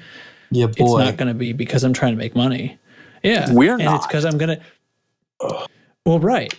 And a new commander has the opportunity to, if they're at all good at video games, because like I'm a bit of a video gamer, I'm not like I'm not incompetent with video game controls. You can make a few million in a couple of play sessions, even under these conditions, which are ridiculous. Like I failed most of the missions the first couple of times, and I still have that much money in the bank. So I just don't think it's that bad. Okay. Well, I think the reason why I brought it up you would think that if you're a character who didn't own a ship, who had to take a taxi, you would pay that person much, much less, I guess. So I guess what I'm asking is like, oh, well, how much did it pay? Did it pay the same as a person who, is used to having big payouts with a ship, or if it's something much smaller? Something much smaller.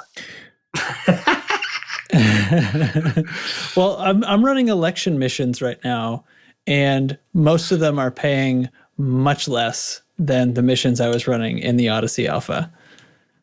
I think people forget. I'm doing them a lot faster because I'm stacking 4 of them and zipping around to drop them off. But like a courier mission in the ship, That's true. Some of them were paying less than 100,000. I can make more from a courier mission in Odyssey. Yeah, that's true. Yeah, and it takes me longer. You're right. People forget, like when you first started playing this game, you were in that Sidewinder and you just did probably data delivery missions until you can afford a Cobra or something, and you're still making tons of money with that. Yeah. And with the conflict zones coming in, that's a big activity that is, again, like that's worth plenty of money. Like you'll be able to buy all the guns in no time.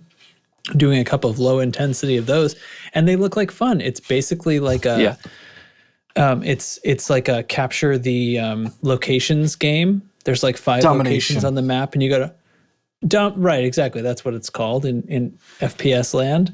And it's cool. There's waves of reinforcements. It's like a conflict zone here. There's lots of voiced dialogue, and if it's in the dark, it looks really cool, and there's grenades everywhere, and you can have this suit that has 2 primary weapons. Yeah. Didn't they say it was going to be 12-man? 12. Am I remembering that 12 right? Man teams. 12-man teams. But you get reinforcements. So well, but still, I'm thinking if we could get 12 people into an instance, that would be really fun. If you get 24 people into an instance, it'd be a lot more fun. Well, baby steps. Baby steps. Yeah. Let's I know get you 12 of our wanna, people in first.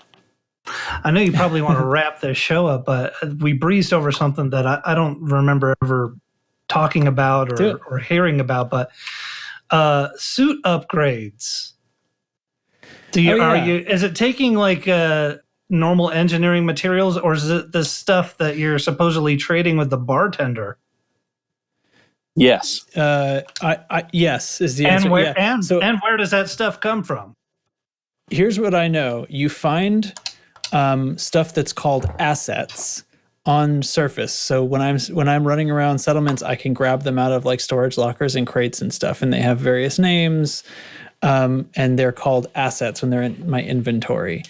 Those can be traded at the bartender. Some of them have like materials, and you need certain of them. What's that trade rate? 6-to-1. They vary. So like when I click on, it's a little confusing, but it sort of explains it to you as you go, I guess. But basically when I click on something, it says there's kind of this ambiguous fixed unit of value. So it's like that is worth 10 value per unit. And the thing you're trading for is worth 12 value per unit. So you can trade this many to get this many of the other thing. And it's kind of like weird and obfuscated like that. But essentially, like if you want a thing, you have to click on it and then see what you can offer them to achieve the right number of value. So they'll give you that number of it. I haven't done per unit. I've literally like looked at this menu and then just been like, okay, well, I don't know. Because when I go and look at the suit or weapon upgrades, the things you need are some of those, and then a few things like schematics and stuff that are actual items that take up cargo space instead of being assets. So you need sort of a mix of both. From what I can tell, when you upgrade a weapon, there are 5 grades. And when you unlock the first grade, it increases the weapon's damage by an amount and unlocks an engineer slot. But I have no idea how it works beyond that because I haven't actually done this, and I don't know if anybody has. I saw some video in chat. Hold on, in chat right now, somebody just posted. I don't know if there's any devs watching, but could one of you please murder us floaters so we can get back to testings? There must be a bunch of people floating in the star in the station. That was happening to Volt today too. They were like accidentally clipping through the geometry and floating out in the station. Couldn't die. My God, that's awesome. That is awesome. This is a great experience. But back to the subject at hand. No, I saw some video where somebody had upgraded a rocket launcher to grade 3 and was going on about the multiple number of weapon schematics it required to do that. Yeah. Because every one of those grades requires it. Requires more than one. That's weird. So like going from grade 0 to grade 1 took 1. From grade 1 to grade 2, I think took 5 or something. Oh my God. Oh, that's onerous. I will tell you, it took me a long time to find. I have 2 suit schematics and a vehicle schematic of all things. Don't know what the vehicle schematic's for, but I have one. Vehicle or ship? They're hard to find. It says vehicle. Because I have heard that there is a ship schematic. I have not seen it, but I have heard that. I am pretty sure the one that I have says vehicle schematic, but I don't have that game open. Because if we have to start going on foot and getting ship schematics to engineer ships. If we're getting ships, no. None of the current engineering is changing. This is just for the suits and on foot weapons. No. I can say that with possibly absolute certainty. SRVs. And only for new stuff that wasn't in the game in Horizons. I can say that with complete certainty. I'm there with you. Yeah. Okay. If I don't know. So I haven't upgraded any of them. That sounds like an onerous level, and I also am not totally sure that I'm right that you can, because it says you upgrade the weapon and it shows me that the damage will go up by this amount or whatever, and then it says and it will add an engineering slot, which I think I then need to put an engineering mod into, and I don't know what materials that takes. I don't know if that takes the old materials or if that takes new on-foot materials as well. I would think it would take new on-foot materials. I would hope so, yeah. So that's my hot take. Well, the whole outfitting thing is different. Have you outfitted your ship yet since in the beta today? No, or in the alpha? because I currently have a bounty at a station, and the station where my Cobra was is the faction that I had a bounty with. So I actually had to fly to a different one to go to the Interstellar Factor to pay it off. Or I guess I could have just gone to jail, but that sort of defeats the purpose too. So I was going to just fly my Sidewinder away. I'm not allowed to go to outfitting anyway in the 2 minutes that I had when I turned on the game. Definitely different. What's the design language? Askerd.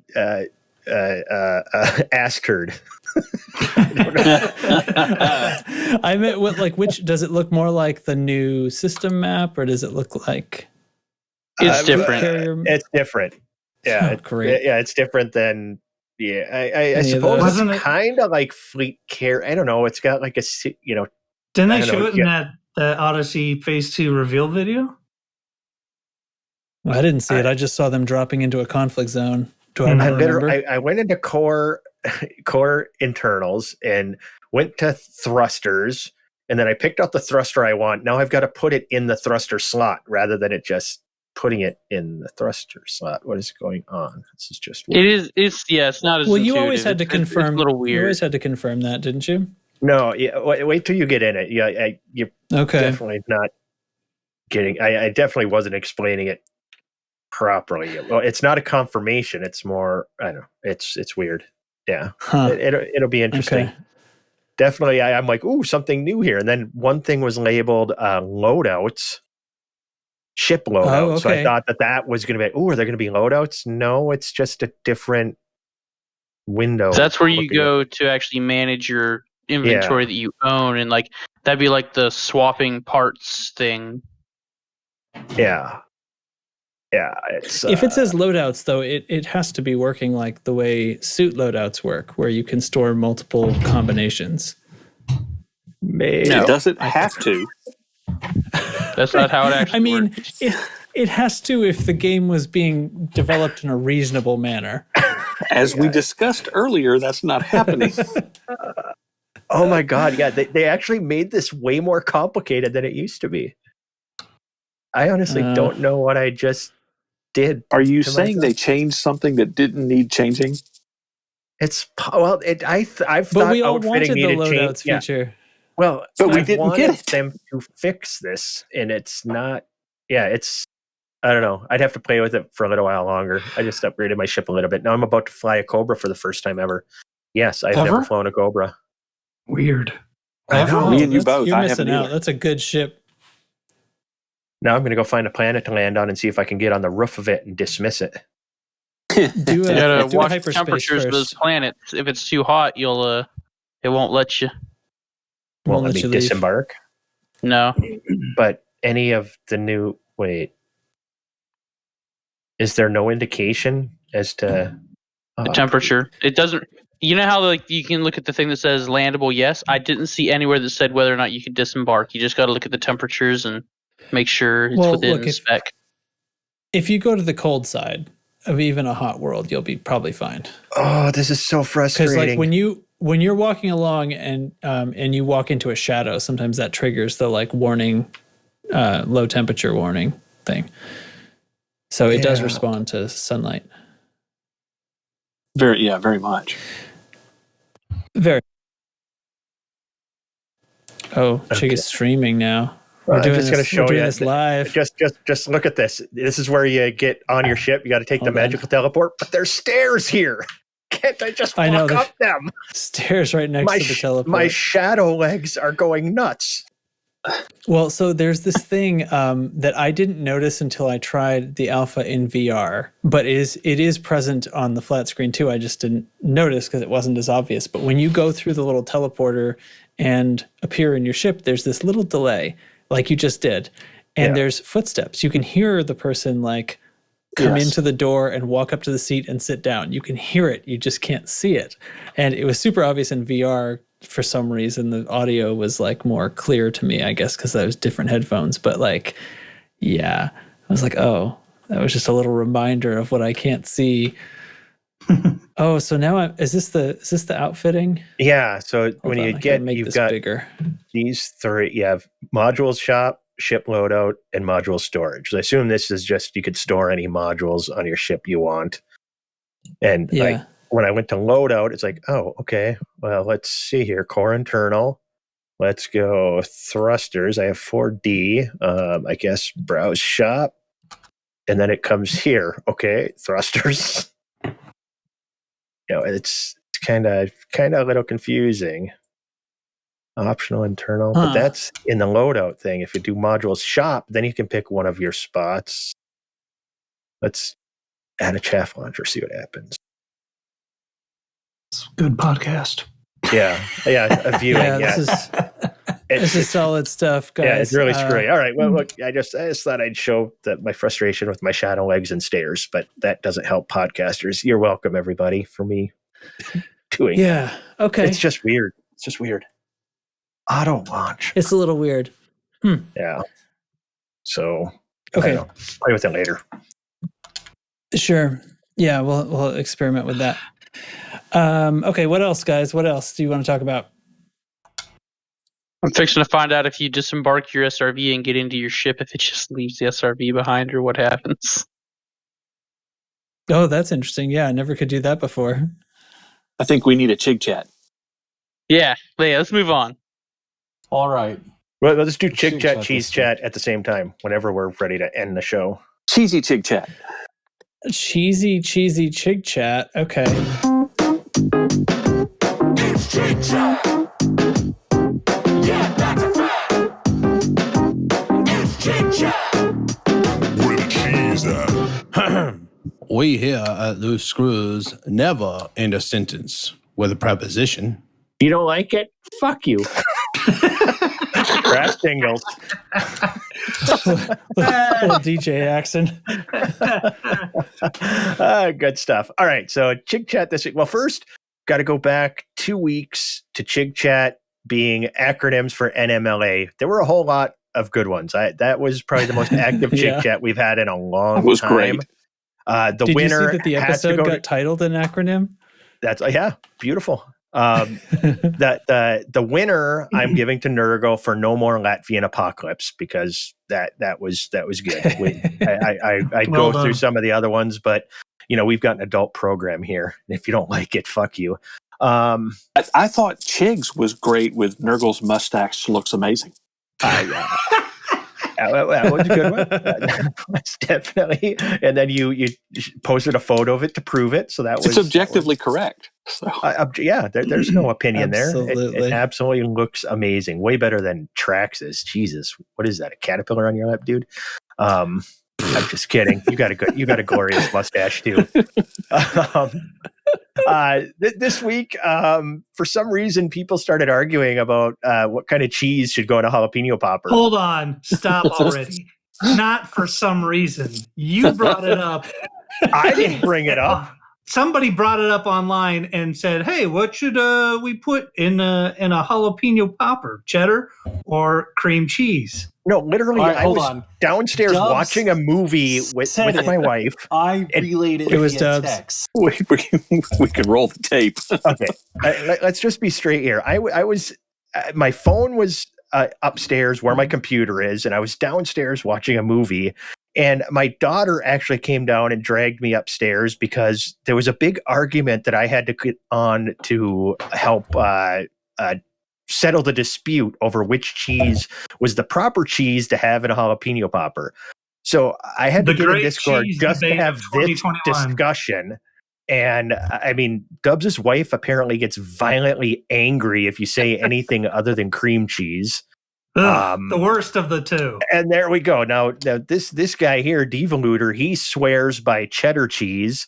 Not only do I swear he by actually cheddar at cheese, one point said that cream cheese, he meant to say only cream cheese can go on a bagel, but he said cottage cheese instead, which then I had to go and try. And yes, cottage cheese does work on a bagel also. But at the end of the day, the argument, the correct answer to get between Dubs' wife and Devoluter is any fucking cheese you want. It's cheese, man. Cream cheese works no one very, wants to hear very this well. diplomatic Cheddar cheese shit. works very, very well. I'm not being diplomatic. I want to have a fight with Dubs' wife. Cheddar. No. All right, no. I'm changing my answer. The correct answer is Kraft Singles. If you don't like wow. That's what you wrap your jalapeno in, then bread it and deep fry it. So hey, that might work. You guys argue amongst yourselves on that. If anybody has a strong opinion one way or the other, well, Devoluter obviously does. And I said in the chat, cream cheese is closer to being an adhesive than it is a cheese.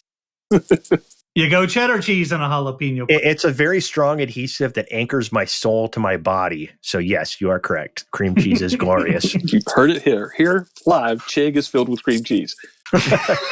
In more ways than one. I told you guys, I could eat a block of cream cheese like it's a candy bar without. Oh man, it's so good. I can do that with cheddar cheese. I could do that with a 50-pound wheel of Swiss. Does Swiss come in wheels? I don't even know. But you want to have a cheese eating contest? I'll battle you. So, but yeah. So that's it. We could settle that argument. Anybody have any strong opinions? Otherwise, I'm ready to call it a night. Oh, stay cheesy. Yeah, I got one. Dub's wife is wrong. Oh boy. Tell her that. We're gonna have to have a talk later. Me and the old lady. Oh my God! Did you just call her old too? What's going on? Damn, Tasha, living dangerously. Nothing to say, Dubs. Yeah, I'm waiting for Tasha to smart jump man in here. Yeah. All right, that's it. I got nothing. I'm tired. It's been a long week. Yeah. All right. We did a good one. We did a good one, you guys. Do you think this is 2 weeks worth of episode? No. Yeah, maybe. It feels like bank one for next week. Yeah. Whoa. All right. Okay, it destroys the SRV like an SLF when you leave it behind and go to Super Cruise. And now we know. Okay, next question. And knowing's half the battle. Okay, that's how you check. I don't know. This whole having to click on different stuff to see information on a planet too is kind of annoying in the system map. Yeah, I agree with that. It used to be pretty easy to see, I feel like, and now it's like sifting through different menus to find. Yeah, I'm looking for gravity and temperature, and I had to first click on the planet, then click on the information menu in order to see. Plus, several of them you have to click and hold on to get the click to take. Yeah. You have this click where you have to hold it down for a second to make it accept the click or something, like you're going to click it by accident. Oh, don't risk selecting that planet by accident. Maybe, the whole... End the show, I'm starving. Yeah, shut up. Okay, Devo needs to... West Coaster over there needs to go for dinner. So that's going to be it for the Loose Cruise podcast. Thank you, Chig, Devoluter, Dubs, Nurgle, and NL Hate for joining me for this fantastic... Thank you, JN-Trax. Thank you. Night, John I'm boy. Enslaved here. Don't thank me. I don't have a choice. You're enslaved. This is part of my plea deal. I'm